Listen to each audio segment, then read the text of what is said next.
Hello everybody and welcome to another DCME video tutorial. Today I'm going to show you how to add a staff member via the admin console opposed to adding a staff member by downloading the app, which we already have as a tutorial. It's very simple. You just go operations, staff member, add staff member, you fill in the various fields, create their password, create their PIN, all the other information that's relevant to that staff member.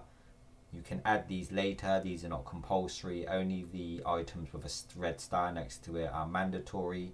And then you click submit. Once you've done that, you can just provide that staff member with their login credentials, which will be their company ID, their emails, their email address, their password, and their PIN, which they can use to log in once they've logged in for the first time.